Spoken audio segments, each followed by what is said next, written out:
Hey, buddy, watch this. Hello, Regis Gilbin is the name and Hearthstone is the game, and these are 5 cards from the upcoming standard format rotation that I am not going to miss, and in fact, I'm pretty glad to see them leaving standard format. Now, of course, if you didn't know, expansions from the Year of the Kraken are soon going to be rotating out as soon as the Witchwood expansion is released. That means we're going to be losing cards from Whispers of the Old Gods, One Night in Karazhan, and Mean Streets of Gadget Zan card sets. And as far as I'm concerned, in particular with those last 2 sets, there are some really troublesome cards that I think have been a unhealthy influence on Hearthstone since they've come out. And in fact, a handful of them have been really dominant in the meta as well, both of which I think are pretty unfortunate. So I'm going to go ahead and discuss the 5 cards I'm happy to see leaving Hearthstone.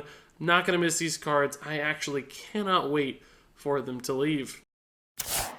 Up first here we have Druid's Jade Idol, and this is a card I've basically complained about since the day it was revealed. I loathe everything that Jade Idol represents. Jade Idol is the perfect anti-fatigue card. It shuffles infinite resources into your deck, and in fact, those infinite resources also happen to just constantly turn into bigger and bigger minions that are played very efficiently for only 1 mana. Anybody who's gone late against the Jade and they just shuffle Jade Idols in their deck, they pull one out, they summon a 9/9, they summon a 10/10, they summon an 11/11.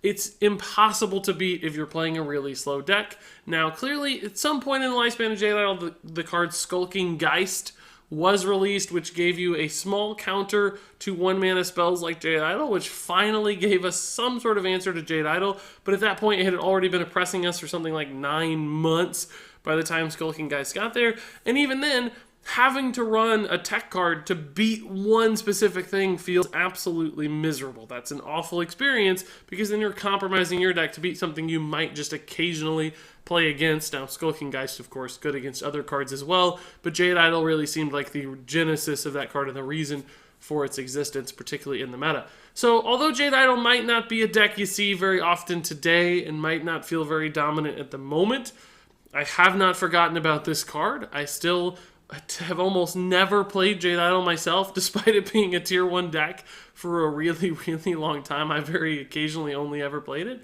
just because I don't like that playstyle. And the fact that this essentially shut down all other control or fatigue matchups was really problematic to me. When one card just denies an entire archetype, that's no fun for all of the other classes and anybody that likes to play other classes.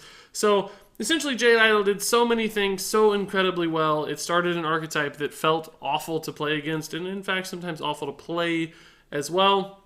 Felt completely unfair in combination with other cards. So wow, what a relief. Jade Idol is finally almost dead in standard format. And frankly, Jade in general is almost gone, which I think is a pretty nice thing too. It seemed like this day was never going to come, but here we are, and I couldn't be happier.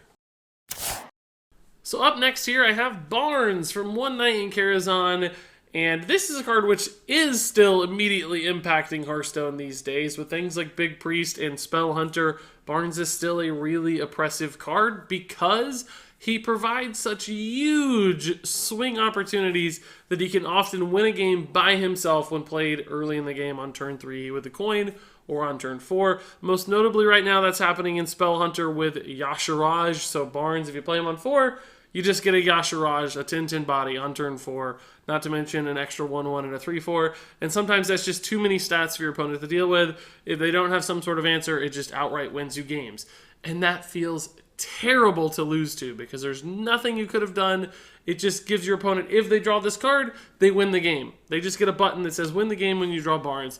That is awful. Those sorts of really high roll kinds of cards, I think, are incredibly unhealthy for Hearthstone. It's also seen pretty well in Big Priest throughout the last couple of metas as well. Big Priest does the same thing. Instead of Yashiraj, it's only sometimes Yashiraj, other times City and Statues and Lich Kings, and then of course Eternal Servitudes add into that, and it makes the deck feel the exact same way. If your opponent high rolls, you just seemingly can't win. And that's not fun when every matchup you go into is a coin flip. So thankfully Barnes isn't in every deck, and he's not necessarily in the most high end of meta decks, but the fact that he's still there occasionally to just outright steal games out from under you, that is awful. And of course, tracking back even further, Barnes has been around not just in these metas, but he's always had a deck here or there which popped up and Barnes suddenly did something absurd or unfair and it felt awful and you lost games. So I guess sometimes it's fun to draw Barnes on 4 and play these things, but for me, even then when I'm playing Barnes, which again, very rarely do I do, but when I do it, I feel guilty for having played him. I feel like I did something evil or bad or wrong. So to me, this card isn't fun in either direction to play or to play against. I don't think anybody really enjoys Barnes very much. He's just a necessary evil in some decks and in some metas, but he is that very thing, evil at the end of the day. Barnes couldn't be leaving soon enough, and he's almost finally gone. Thank God for that. So moving on to my next card, this one might surprise people, but I really don't like Draconid Operative. I think it's one of the game's most frustrating cards to play against. Now, that might just be a personal bias. I'm not sure that this thing is actually that problematic because it's not that high rolly. But to me, the fact that Draconid Operative just does so many things so well, I hate when my opponents play it, particularly because they always seem to get something amazing off of the Discover effect, stealing your best cards and using them against you before you even get to use them yourself. So anytime somebody's playing Draconid Operative against me, I seem to have an unfun experience. I'm having a bad time. The card just has so many stats for its cost. 5/6 is great. The effect is really strong. I also think Draconid Operative represents a really bad tendency that Blizzard has, which is to prop up classes by printing really overpowered cards. Priest was in a really tough spot when Draconid Operative hit, and this card was good enough to basically propel them into the spotlight in the meta. And of course, it's been played quite successfully since then, but that's what Blizzard does. Instead of like trying to bring a class sort of even to other classes or giving them somewhat competitive things or a nice assortment of balanced cards or strong but not overpowered cards, what they'll do instead is just print a couple super overpowered things, drop them in everybody's lap, and that props up the rest of the bad cards and makes the class viable. And Draconid Operative, I think, is a perfect example of that. This card could have been a 4/5. It could have been a 5/5 at the very least, right? It could have been a non-dragon that relied on dragon synergies. There's a couple different things Blizzard could have done to make this one feel a little bit more fair. Now, I think a lot of people don't have a problem necessarily with Draconid Operative. I think they recognize how strong it is, but they don't feel like it's unfair. I think this is probably more of a personal bias for me. I just hate playing against this card. I hate what it represents. I hate how it reflects Blizzard's poor design decisions sometimes. So ultimately, I guess I think this is just kind of bad card design, but also a card I hate to play against, so I'm glad that it's finally gone. Moving on to the number 4 spot here is a card that isn't from a rotating expansion, but got announced that it was moving to the Hall of Fame, which means it will no longer be in standard format. This is a rotating card. It is Mage's Ice Block, and I have already talked at great length about Ice Block many times over, but I'm glad it's gone. Finally, I think Mage has been really far too reliant on Ice Block. It's a card I have played a lot. Sometimes you feel really guilty playing it because you think you just stole a game from your opponent that they seemingly deserve to win. And on the other side of things, over and over again, my opponents have ripped games right out from under me with multiple Ice Blocks over the course of multiple turns. So because of the way Ice Block fundamentally changes the win condition of Hearthstone, I think that's always been a problem. Now, when the game was new a long time ago, it didn't feel quite so bad because that was an interesting, different take. And Freeze Mage was a really complex and new and different kind of playstyle. But after that was around for year after year after year, and Mage kept going back to that stall, kill game plan, it got a little tired for me, and I think a lot of other people too. And even today, Secret Mage is still using that. You still count on that Ice Block to draw into damage and kill your opponent from that safety wall.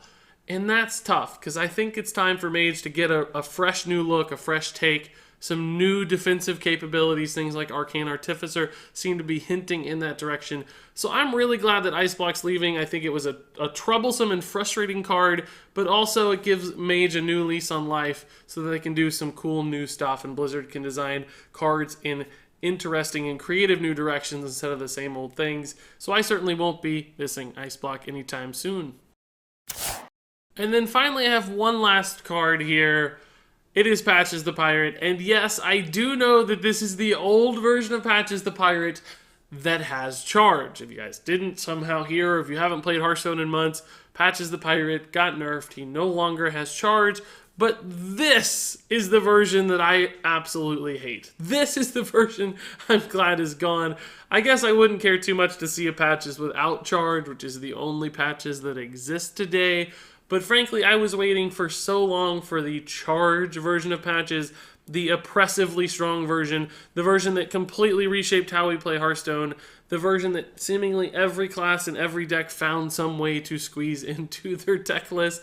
That version, I am so happy, is no longer around. So I guess that condition was already satisfied a little bit with the nerfs, but at least nowadays in standard format, I won't even have the slightest reminder, the occasional glimpse of Patches. I won't have those flashbacks to the terrible days when Patches dominated Hearthstone. So I am actually super, super glad that even after the nerfs, Patches is still rotating out. I never want to have to see this card or hear anything voice line related to him or think about him ever again. So thank God he's moving to Wild. That said, I do play Wild now, so hopefully Patches won't be there either. But I am so happy that he's no longer in charge now. And there you have it, folks. Those are the 5 cards from the standard format rotation that I'm not going to miss. In fact, I am so very glad they're gone. Finally. There are probably more cards on this list that I could have included, and I'm sure you guys have some cards you hate that are leaving standard format too. So I want to hear what you have to say in the comments below. Share what cards weren't on this list that you would have liked to see. Share some cards you never want to see again, the cards that you think were just too oppressive or too boring or too poorly designed, whatever the reason might be. I'm curious what cards you're not going to miss, so I can't wait to hear those. But until then, thank you so much for watching, and until next time, game on.